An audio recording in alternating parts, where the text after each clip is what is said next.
Welcome to the first edition of Naharjeeto Bookathon, presented in association with the Raisoni Foundation. In today's session, we'll be exploring books of uplifting women. It is The Indian Woman Guide to Unlocking Her Full Potential by Nirupama Subramanian. Powerful is a book that helps women in identify and claim their inner power and authority. Nirupama uses the wisdom of archetypes to focus on the aspects of feminine power to provide practical tips for women to become the phenomenal leaders of their lives, changing the narrative from how stereotypes shackle women to how the archetypes can be sources of power. Nirupama provides guidance on how women can use self-discovery as a path to self-empowerment. The six powers of Kenya, Veera, Apsara, Rani, Ma, and Rishika give women to the tools to overcome power blocks and leverage their innate powers. Over 10,000 women have benefited from the ideas and tools shared in this book. We are graced with the presence of remarkable author and motivational speaker, Ms. Nirupama Subramanian. She is a multifaceted entrepreneur, author, gender equality advocate with a management degree from XLRI, Jamshedpur, co-founder of Growing Leadership of Women, and My Daughter is Precious. She has coached and trained over 35,000 people across 70 organizations and authored best-selling books, including Powerful, The Indian Woman's Guide to Unlocking Her Full Potential, an ICF certified coach and advisor with Everkane McKinsey. She also serves on the boards of OSVI and Vedika Scholars Program and is a TEDx speaker. I would like to hand over to this session to the speaker. Hello, my name is Nirupama Subramanian. I'm the author of Powerful, The Indian Woman's Guide to Unlocking Her Full Potential.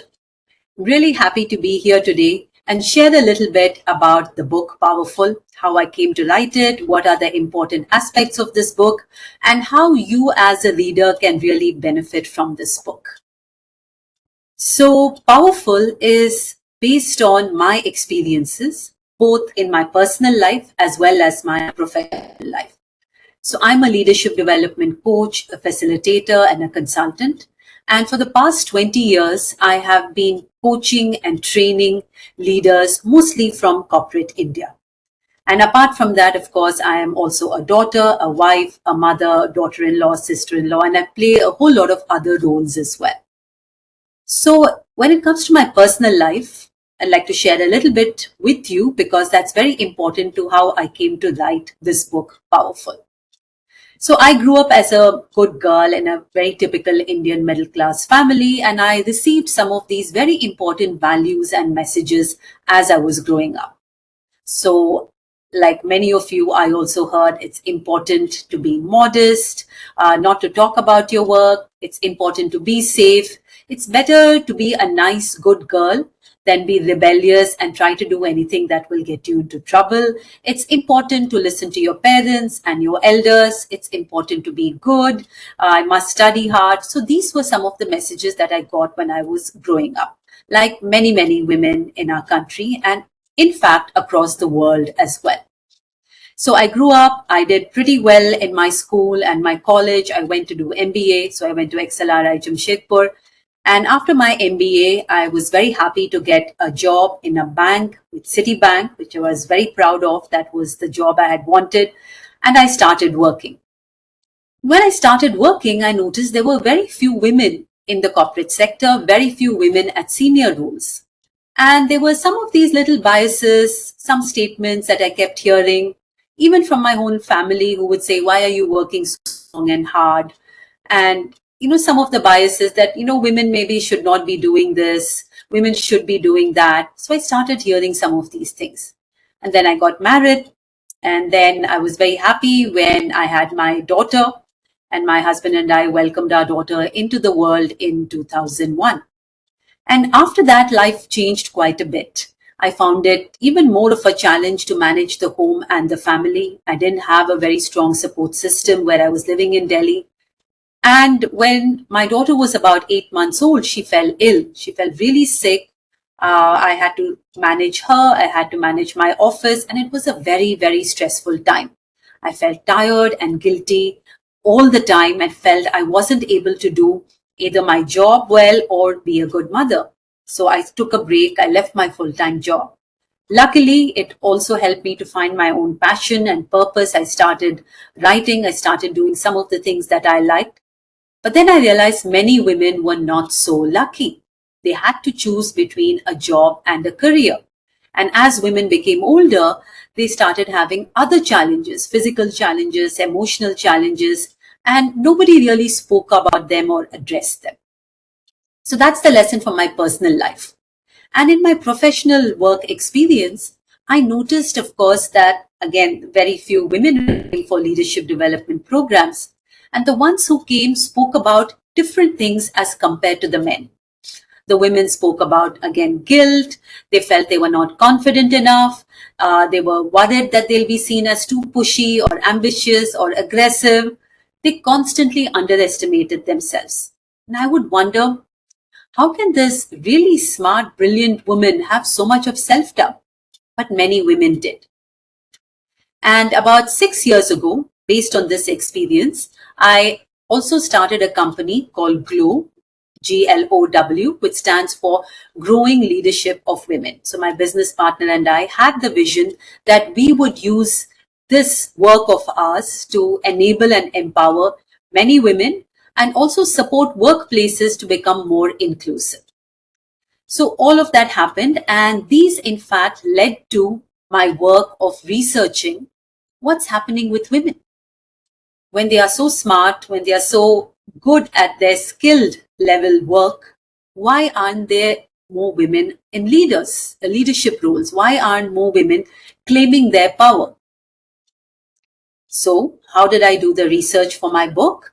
I spoke to a lot of women. I read a lot, especially Indian mythology. So I read the Ramayana, I read the Mahabharata, I read modern versions of it, especially the two books by Chitra Banerjee, Palace of Illusions and Forest of Enchantments. And when I saw movies also, especially popular Hindi movies, I could see certain patterns in that. And then I observed that, yes, there are certain patterns that we see in women, which are different from the patterns that we see in men. So in my leadership work, I use the wisdom of archetypes, and archetypes are a part of psychology. They've been around for a long time. They are nothing but very powerful images that govern how we think, feel, and behave. So I found that most of the work in this area was done by men, and it was done in the West. So I wanted to bring a very Indian flavor to this. I wanted to bring a female lens to the world of archetypes that could really help women. So putting all my research, my reading, my observation, my own experiences and conversations with hundreds of women, I started writing my book, and that's the book that you see now. I can show it to you. It's powerful. And, the title also is very significant. If you can see, the O is like a bindi, which is a symbol of power also for women. So that's how I came to write Powerful. It took me about 2.5 years to research, to get the book, and the book went through different iterations. And the way I wrote this book was very interesting because I didn't start out with a very structured flow. I would speak to women and I would get some idea. I also started workshopping it and offering this to groups, and then they would come up with some more ideas and examples. So it was a very live book, which was created by my own experiences as I was writing the book. So I'm very happy to say Powerful was published by HarperCollins in 2021, and it's done very well so far. And in fact, and now I say it's not just a book, it's non-fiction, of course, but it's a resource and it's a guide for women to help them to understand themselves better. So that's the story of Powerful. What I'd like to share with you now is what is the book all about? Right? What is the content of the book, how it is structured, and more importantly, how can you as a reader, whether you're a man or a woman, really benefit from this book? So of course, the best way is to buy the book and read it, but I will give you a very simple snapshot of the book. And as I start, let me share with you the gist of the book. In fact, I'll read it out from the back of Powerful.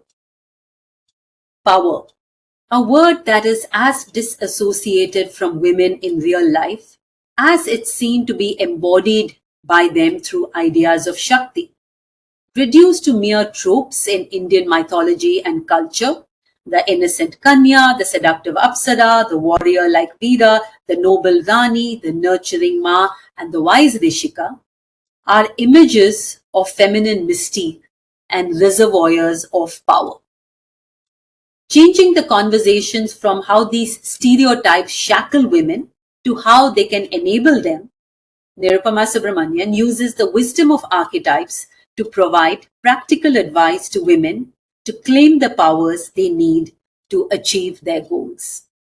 In a world where biases precede their entry into every space, Powerful helps modern women understand their sources of power and embark on a path of transformation and growth. So this is really a book to read again and again if we are interested in growing and realizing our full potential.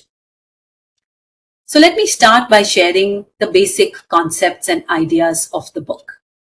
One of the quotes that I've used in the book and I find very, very evocative is one by an American author called Alice Walker.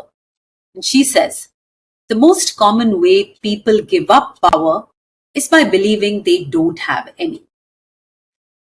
And in fact, that has been the case with women. Through the years, if you look at it, women have not held positions of power or power even within the house. So there are plenty of stories, plenty of examples, and there is data even today. Women are only 5% of the CEOs in India, barely about 7-8% across the world. We've seen in a recent group of ministers, there are barely 2 or 3 women. Women representation in the parliament is become better, but it's still low. And in fact, whichever profession you go to, you find women are not well represented. And in fact, as of today in 2024, India has fallen to about a rank of 126 in the list of countries with a gender gap. So women are still not being given power. We're still not taking the power. We're still not claiming our power and taking the positions that we want.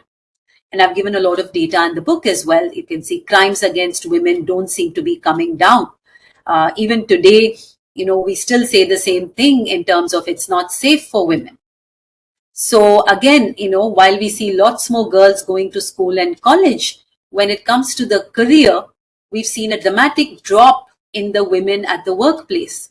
In fact, it's barely about 30% in India in terms of women's workforce population. So why is this happening? What are the reasons why women are not given power or taking power? And based on my research, I found there were 4 reasons or 4 strategies that is used by the system. And this is the system we call patriarchy to keep women from their power. Right? Whether it's patriarchy or capitalism or communism or colonialism, all systems which hold power use the same strategies to prevent other people from taking power. So what are these 4 strategies? I call the first one deter, D-E-T-E-R, which is to prevent or just to tell people don't do this. The deter strategy has been used for centuries. In fact, one of the examples I give is that of the Lakshman Rekha, which we hear of in Ramayana. So there are boundaries drawn for women which they cannot and should not cross. Right? I've grown up with my mother telling me don't stay out after dark or come back home soon or, don't wear clothes like this. If you go alone for a holiday, bad things will happen to you. Yes, the world might be a dangerous place. Therefore, women are told not to step out because there are consequences. Right? And you would have heard of many such cases in the public domain. Right? There was the Nirbhaya case and many other situations where a lot of people actually blame the victim. What was she doing there at this time? What was she doing alone after dark in a place like that? And why was she wearing clothes like that? So that is the deter strategy, which means keep telling the people, don't do this, or something bad will happen to you. Don't take up a career after you're married. Otherwise, you will have a terrible time. People will not respect you. So the deter strategy keeps us feeling really scared. We don't take risks. We don't put up our hands, we're not ambitious, and it keeps us really small because there is a sense of fear that has been created. The second strategy is what I call diminish. Diminish meaning make people feel that they are a little less, that they are not as capable or competent as other people who are different from them. The diminished strategy sounds like this. You can't do this because you're a girl.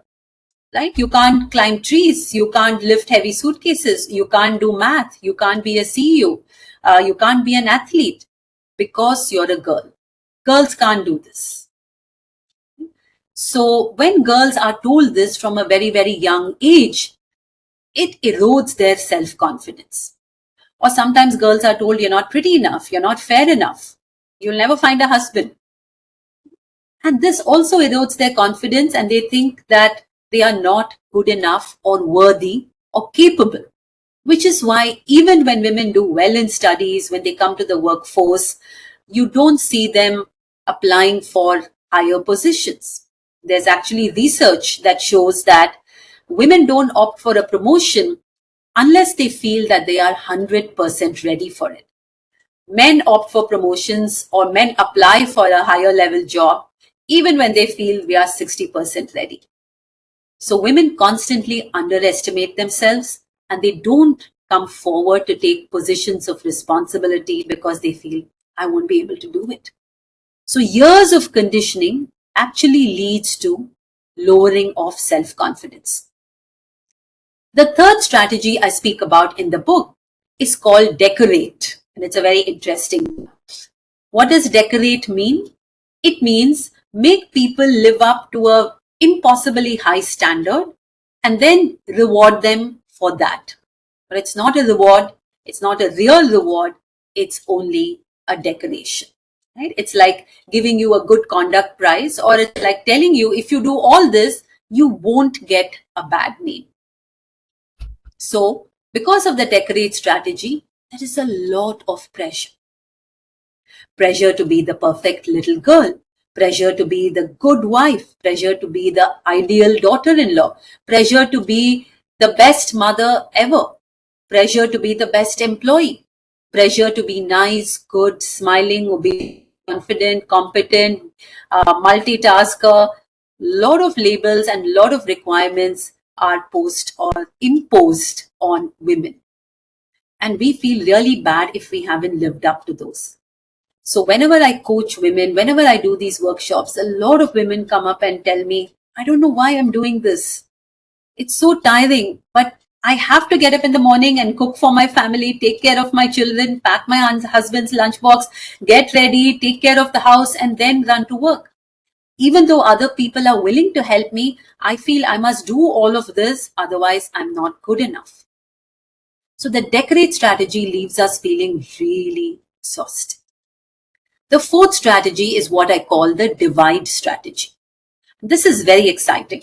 Well, not exciting really, but this is interesting because this is the same strategy which has been used by political leaders, by colonizers to keep people separate. So the British used to do divide and rule, and most systems do this if they want to retain power. So when it comes to women, you will actually find that there are very few stories of women supporting women. So you might have Ram Lakshman in the Ramayana, you have lots of movies where, the friendship or the dosti of the two men are celebrated, but very few examples of women's friendships, of women sticking together. Women are always kind of fighting with each other. In a lot of popular soap operas, you'll always find the mother-in-law and the daughter-in-law not getting along and there is friction, or there's a good girl against the bad girl. Right? Why does this happen? Because if we are fighting against each other, we will not come together and collectively claim power. So that is the divide strategy. And in fact, even today, a lot of women say that women judge other women more harshly. We're looking at other women and always saying, is she fatter? Is she thinner? Am I prettier? Whatever it is, we are comparing ourselves with other women or with an impossibly high standard and feeling these internal conflicts. So because of this, we don't see too many women claiming their power. When you are living in fear, when you're living with less self-confidence, when you're constantly exhausted, when you're in conflict with yourself and others around you, you feel powerless. There's no time for you to reflect, understand yourself, and break these age-old stereotypes.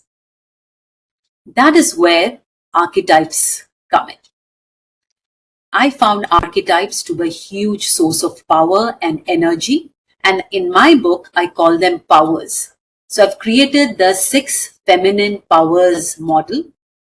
You can see that there. And these are the 6 feminine powers that are present in every woman. Of course, we could have more powers, but I found that these are the 6 core powers. And all of us have all of these powers. Some powers are more dominant, some powers are less obvious, but to be fully powerful, we need to recognize and claim all the 6 powers. And in archetypal thinking or in archetypal reasoning, we know that excess of any power sometimes can become a derailer. Too little of one power will not help us either. So to be fully powerful, what I call to lead a wholehearted life, we need to understand our powers and use them well, like any superhero or superheroine does. So this book, Powerful, Powerful will give you a guide to understand these powers and also a pathway to use them in your own life to achieve your goals and to overcome any challenges. So I'll briefly explain the 6 powers. What are the 6 powers? They are the Kanya. The Kanya is the good girl. She's the girl next door. She's innocent, sweet, simple, trusting, ethical, good, optimistic, cheerful. So this is the positive side of the Kanya. But like all archetypal powers, there could also be a darker side. Sometimes the Kanya can become a people pleaser, or she can become very submissive, or sometimes she can become too gullible as well. Right? So many of the heroines in our mythologies, like a Shakuntala or a Sita, always start off as Kanyas, because that is what the world likes. In fact, the world also demands that women are people pleasers and they become submissive, but that is not the Kanya power. The Kanya power is really about being who you are, being authentic. There's a power in innocence. There is a power in being likable, approachable, and trusting. That is the Kanya power. Right? And we all need some aspects of this power in us. The second power I talk about is the Veera. The Veera is the warrior. I call the Veera the rebel warrior. And women do have this Veera energy as well. So what does the Veera energy do? It helps us to be bold, brave, determined, go after our goals, fight for what is right, take risks. So we really need this Veera energy to go out into the world, achieve what we need to drive us to fulfill our goals. Veera, and the darker side of the Veera is the aggressive, dominating, forever angry, furious, raging woman. Unfortunately, for women, the Veera energy is not encouraged, even at an early age. Right? Little girls are told, sit nicely, don't jump up and down, don't be rebellious, keep your voice down, don't, speak out against your parents. So very often women are not encouraged to be Veeras, unlike little boys who are encouraged to be warriors. Boys are told you should fight, you shouldn't sit like a girl. So we get a lot of messaging about what is right for our gender from a very young age. But I've seen a lot of women who are Veeras, who are brave. Today, there are women in the armed forces as well. There are women who are fighter pilots. So slowly this narrative is changing, but still the Veera energy is not something that is actively encouraged in women, but we all need this energy.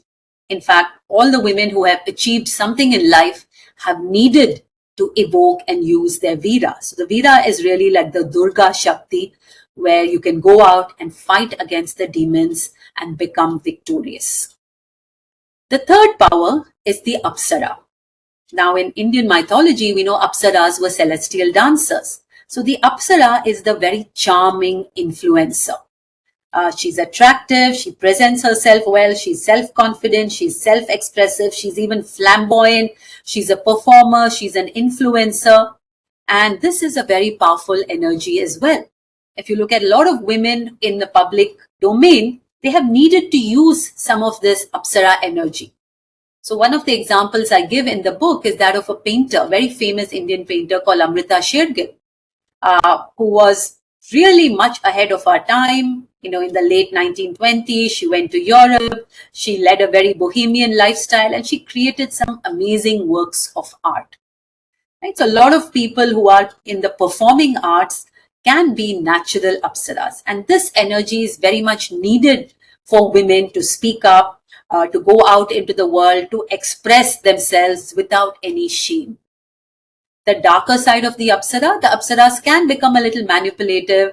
Sometimes they become selfish, attention seeking, or they exaggerate a lot. But remember, these are the extreme versions of the apsara. In my research, I found that this energy is actually quite low in all women, or they don't want to even evoke this energy because women are told to cover up and stay silent and not express themselves. So a lot of times women have just in promoting their work, in going out, getting what they want by influencing other people. So a lot of working women also say, no, my work is good, that's enough. I won't go and talk about my achievements, but this does not get them to their goals. The next power is that of the Rani. The Rani is the queen energy. The Rani is very regal. She's in control of herself. She kind of owns the place. She's also got a very stable, nice, steady energy. She's a great administrator, organizer. She has attention to detail. She's disciplined. So the Rani energy is very useful for administration, for managing either the country or the household. Right? So I've quoted this queen called Ahilya Bai Holkar, who was a very, very efficient administrator. She managed her kingdom beautifully. Right? So we all have different queens with different energies. For example, the Rani of Jhansi is seen as a more of a Veera queen, but Ahilya Bai is more of the Rani queen who is an able administrator as well. And one of the examples I use in the book is that of a very inspiring leader, Indra Nooyi, who was the head of Pepsi, who actually got ahead by managing things very well. Of course, she had other powers, but she was really a very, very efficient, effective Rani, a Rani with a purpose. The dark side of the Rani is Ranis sometimes become very, very picky. They become rigid. They become anxious if things are not perfect, and they can be perfectionists, which gives them a lot of grief. Then the power which we all know, the Ma, the nurturing caregiver. And you don't have to be a biological mother to have the Ma power. You can just have the qualities of nurturing, caregiving, connection, patience, being selfless, being a people person, very relationship oriented, somebody who can grow things. Whether it's a child or a plant, the Mars have a lot of power of growth, of a very generative kind of creativity. We do have the stereotypical mother, which is different. The stereotypical mother is the one who always sacrifices, who eats last, who gives up everything for her child. But this is not the Ma power. Yes, the mothers are selfless, they are altruistic, but they can also be extremely powerful figures because of these qualities. So there is no such thing as the perfect mother, but we all, whether we are men or women, need this nurturing quality in order to be successful. The sixth power is called the Rishika. The Rishika is the wise seeker. The Rishika is a wise, intelligent, curious, knowledgeable woman. She can either be drawn to what we call the intellectual knowledge and wisdom, like the scientists, or spiritual. Right? We've had a lot of women saints like Mirabai, like Akka Mahadevi, like Lal Ded, like Andal from the south. And all of these women had a greater calling. They were really Rishikas. We've had wise women in our country for centuries. In the Vedas, you've heard of the saints Gargi and Maitri, who are actually very, very powerful, very well respected women. Unfortunately, much later on, education was something that was not encouraged for girls. Women were told, focus on the household duties, learn how to cook rather than study. So we've kind of dimmed the power of knowledge and education for women. Luckily, today, a lot more women are going and studying. In fact, I run a non-profit with my family called My Daughter's Precious, where our objective is to provide funding and mentoring for young girls to complete their college education. And we've seen that a lot of parents are supportive and a lot of girls want to do that as well. So there is a very strong Rishika power or energy that comes from knowledge. Right? So we've had even modern women like historians. I give the example of Romila Thapar, who's a very famous historian. There are a lot of women in research and consulting who use their knowledge for the betterment of others. The darker side, the Rishikas can become a little more aloof, distant, maybe not so emotionally connected. So these were the 6 powers in a nutshell. So when you read the book, you will find a lot more description. I have also created a psychometric assessment tool, because when I spoke about the book, a lot of women came and said, what is my power? Am I a Rani? Am I a Veera? Am I a Rishika? So if you go to my website, powerfullife.in, you can take a test which will give you your power profile. So power profile really shows what are your scores on the 5 profiles, on the 5 powers, and you can use this information for your own growth. I strongly believe that self-awareness is the best way to self-empowerment, and Powerful is a book that helps you to do so. And in fact, in the book itself, if you go through, I have laid down a very clear pathway. So this is in chapter 10, which is the journey to becoming powerful. And when I say powerful, it's not just outer power, it's inner power. How do you claim the power within you so that you can have power in the outside world? Right? So while we all have natural powers, sometimes a specific action is needed in a specific situation. Right? So when Durga was created, she had to destroy the demon Mahishasura, but before she destroyed him, she had to destroy several other demons along the way. And each of these demons had to be destroyed in a different way. So like that, we all need different powers to overcome our own inner demons. So how do you change the habits? Of course, the first way is self-awareness. So I've given many examples, in fact, examples from a lot of movies. So, so that we can relate these powers to characters who are very realistic.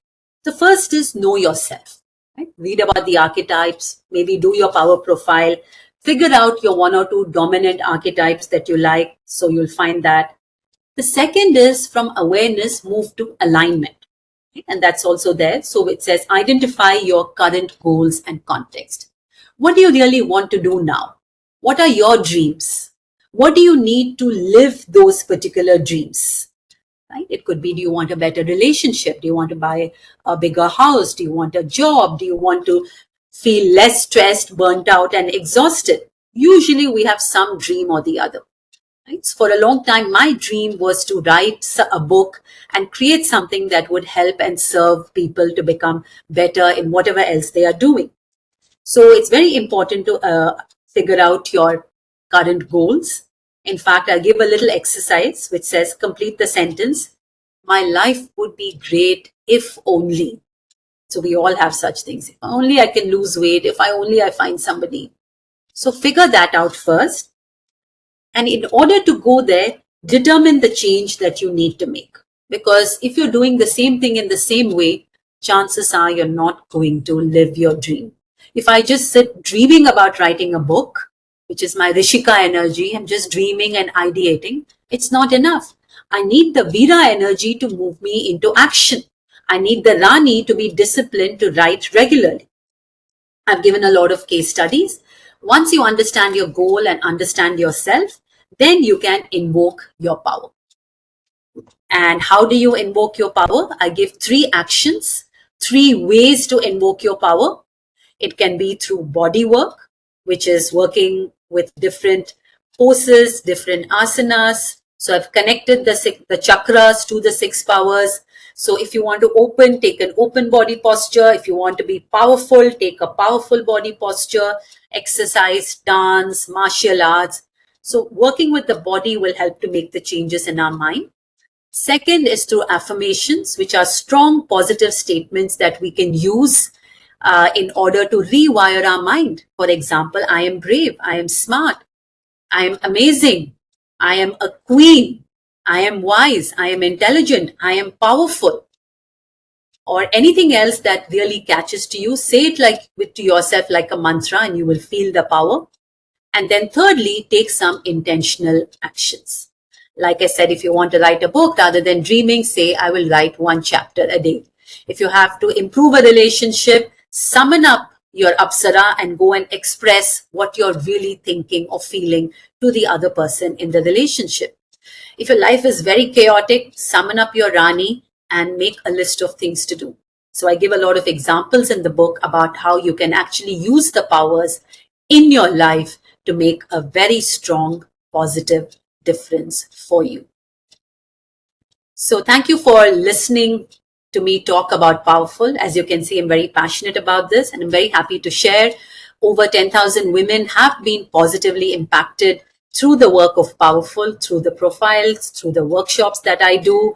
And it is my dream and vision to take this work to more and more people, especially women, so that we can be completely, truly powerful in our lives. Thank you so much.